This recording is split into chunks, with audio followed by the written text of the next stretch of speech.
Most people believe a light breakfast is the safest choice for blood sugar after 50. But many popular light breakfasts can do the opposite. The problem is not breakfast itself. The problem is starting the day with fast-digesting carbohydrates and very little protein or fiber to slow them down. I'm Catherine Blake, and I've spent years helping adults understand how food, muscle, sleep, and daily habits affect metabolic health. Today, I want to show you why a breakfast that looks healthy can still raise blood sugar quickly, leave you tired before lunch, and make cravings harder to control. The first sign may appear 1 or 2 hours later. You feel sleepy, foggy, shaky, irritable, or hungry again. You may think you need more coffee. You may blame your age or poor sleep. Those things can contribute, but your breakfast may also be part of the problem. Let me tell you about a woman I'll call Margaret. Margaret was 62 and believed she ate a healthy breakfast. Every morning she had instant oatmeal, a banana, honey, and orange juice. Nothing looked unhealthy. But by 10:30, she felt exhausted. She struggled to focus and usually reached for a cereal bar with her second coffee. The issue was not that oats or fruit were bad foods. The issue was the complete combination. The instant oats digested quickly. The banana added more carbohydrate. The honey added concentrated sugar. The juice delivered fruit sugar without the fiber of whole oranges. There was very little protein and almost nothing to slow digestion. It was like opening several taps into the same sink. Glucose entered her blood faster than her body could comfortably manage it. Margaret changed the structure of her meal. She used a smaller portion of plain oats, removed the honey and juice, added Greek yogurt and chia seeds, and replaced the large banana with a few berries. On other mornings, she ate eggs, vegetables, and 1 slice of whole grain toast. Her energy became steadier, her hunger was calmer, and her morning readings improved.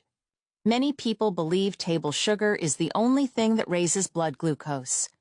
They stop eating donuts and remove sugar from coffee, but continue having toast with jam, dry cereal, instant oatmeal, muffins, or granola. But many starches are broken down into glucose during digestion. A slice of bread does not taste like a spoonful of sugar, but much of its starch still becomes glucose inside the body.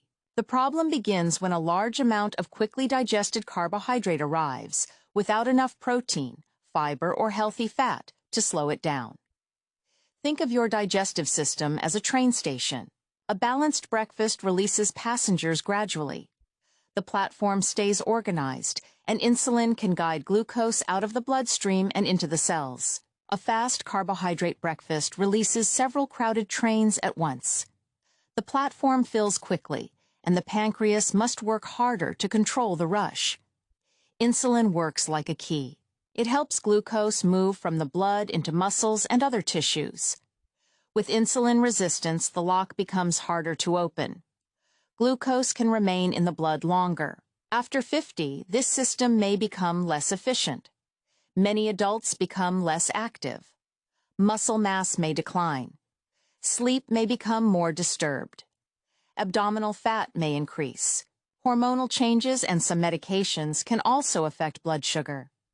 Muscle is especially important because it acts like a storage warehouse for glucose.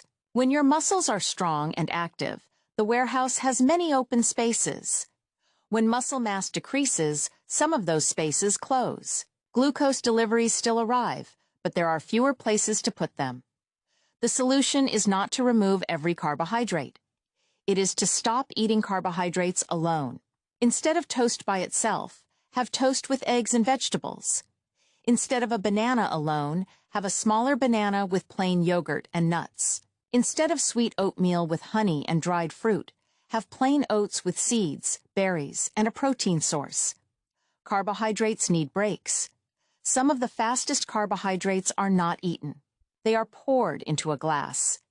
Many people believe fruit juice is an ideal breakfast drink because it contains vitamins and comes from fruit. But a glass of orange juice may contain several oranges. Most people would not eat 3 or 4 oranges beside breakfast, but they can drink the same amount in 2 minutes. Whole fruit has a natural structure. You must bite it, chew it, and digest it gradually. Its fiber acts like a net that slows the movement of sugar. Juice removes much of that structure.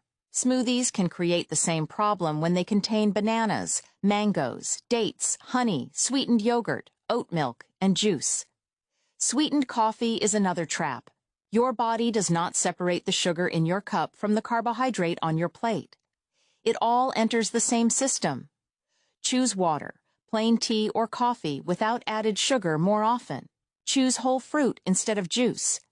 When making a smoothie, begin with protein rather than fruit. Use plain Greek yogurt or unsweetened soy milk as the base. Add a small portion of berries and chia seeds.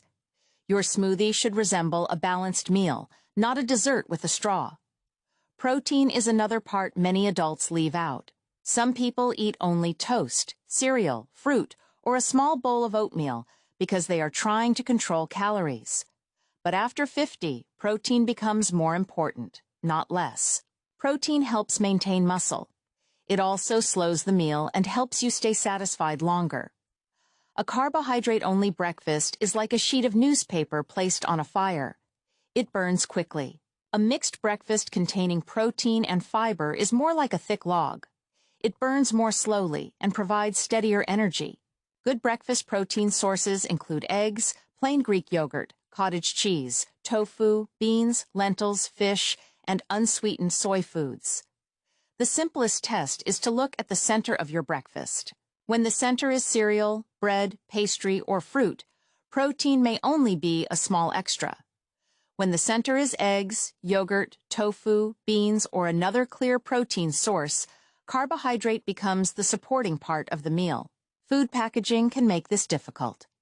Many people assume anything labeled whole grain, multigrain, natural, or made with oats must be good for blood sugar. But those words do not tell you everything. A cereal can contain whole grains and still have a large amount of added sugar. Granola can contain nuts and seeds, while also being coated with honey or syrup. The front of the package is an advertisement. The nutrition label is the report. Look at the serving size, total carbohydrate, fiber, added sugar, and the first few ingredients. Choose fiber that still looks like food. Good examples include berries, vegetables, beans, lentils, chia seeds, ground flaxseed, nuts, and less processed whole grains. For oatmeal, use a moderate portion of plain oats. Add seeds, berries, and a clear protein source. For toast, choose a dense whole grain product and pair it with protein. Even healthy foods can cause a problem when too many carbohydrate sources are combined in one meal. Many people prepare oatmeal with a banana, raisins, honey, granola, and oat milk. Every ingredient has a healthy reputation, but your body counts the total load. Think of carbohydrate like water entering a bucket. One small cup may be easy to manage. Small cups from 5 different taps can still overflow the bucket. Choose one main carbohydrate anchor. That could be a moderate portion of oats, one slice of toast, a small piece of fruit, or a controlled serving of beans. Then, build the rest of the meal with protein, vegetables, and a suitable amount of healthy fat. Some people handle more carbohydrate, especially when they are active. Others see a larger rise from a smaller portion. Sleep, stress, illness, medication, hormones, and the previous evening's meal can also affect the result.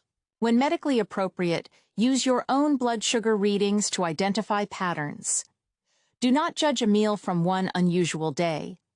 One reading is a photograph. Several days of readings are a short film. Write down what you ate, the portions, your sleep quality, and your activity. If you are beginning to recognize your own breakfast pattern, write yes in the comments. It helps others see that this is common and not a personal failure. The order in which you eat may also matter.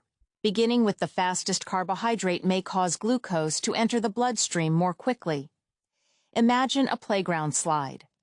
Toast, juice, cereal, or fruit eaten first has a clear path downward. Protein, vegetables, and fiber eaten first are like adding gentle curves to the slide. If your breakfast contains eggs, vegetables, and toast, Begin with the eggs and vegetables. If you have plain yogurt, berries, and cereal, begin with several bites of yogurt. This is not a strict ritual.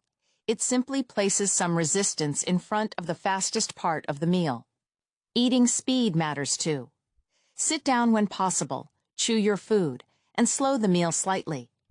Your body may also give you warning signals after breakfast. A repeated crash can be one signal. Feeling extremely hungry only 1 or 2 hours after eating can be another.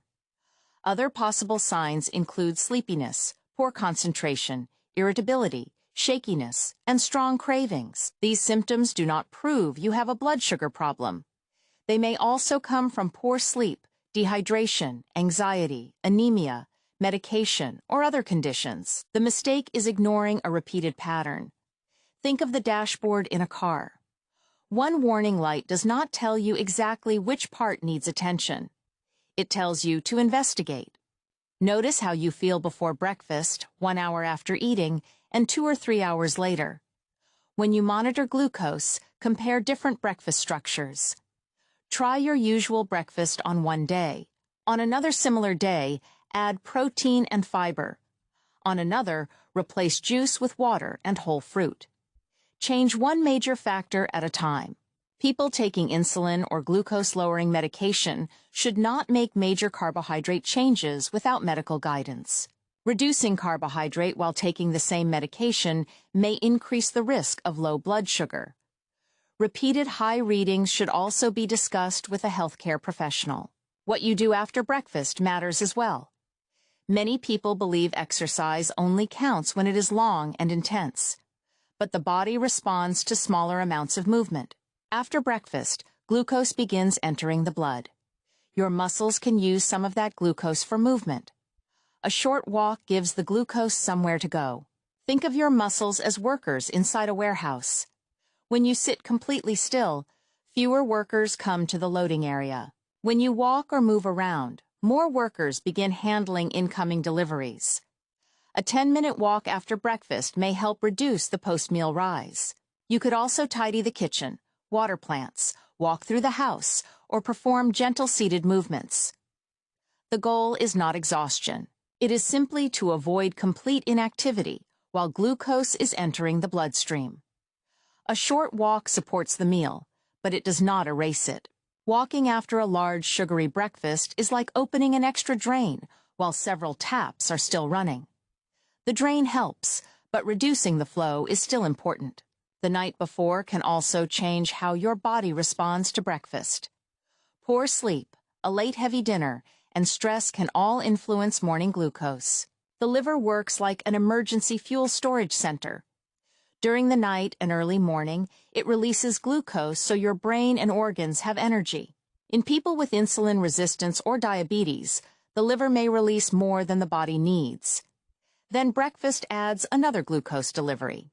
This is why blood sugar may already be elevated before the first bite.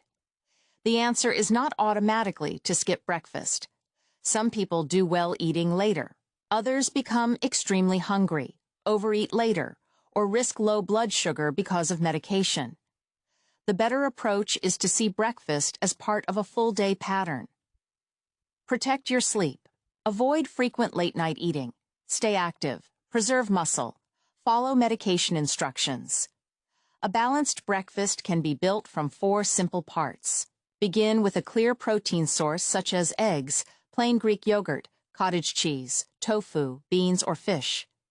Add fiber from vegetables, berries, seeds, beans, or less processed whole grains. Choose one controlled carbohydrate portion, such as oats, whole grain toast, fruit, or beans. Add a small amount of healthy fat when appropriate, such as nuts, seeds, avocado, or olive oil. For oatmeal, use plain oats, berries, chia seeds, and a clear protein source. For toast, choose one dense whole grain slice and add eggs, cottage cheese, tofu, or another protein. For yogurt, choose a plain high-protein variety and add berries and seeds. The goal is not a perfect breakfast. The goal is to make glucose enter the bloodstream more slowly and in a quantity your body can manage. Not everyone responds to the same food in the same way. Genetics, activity, muscle mass, sleep, medication, body composition, and overall diet all influence blood sugar. Fruit does not need to be completely avoided. A small bowl of berries with plain yogurt is very different from a large glass of juice beside sweet cereal. Blood sugar also does not need to remain completely flat after eating. A normal rise is expected. The concern is a repeated pattern of unusually large or long-lasting rises. Tomorrow morning, look at your breakfast before you eat. Identify the protein. Identify the fiber. Count the carbohydrate sources. Notice the drink. Then make one simple change. Add eggs to your toast. Add plain yogurt and seeds to your oats. Replace juice with whole fruit and water. Remove one sweet topping. Take a short walk afterward when it is safe. One realistic change is more valuable than a perfect routine you cannot maintain. Speak with a healthcare professional if you repeatedly see high readings or experience changes in thirst, urination, vision, energy, wound healing, or body weight. Seek guidance before making major carbohydrate changes if you use insulin or medication that can cause low blood sugar. You do not need an extreme diet. You need a breakfast that delivers fuel slowly enough for your body to manage it. Subscribe for more calm, practical guidance about blood sugar, nutrition, muscle, and healthy aging. Comment with the breakfast change you plan to make and share this video with someone who often feels tired or hungry shortly after eating.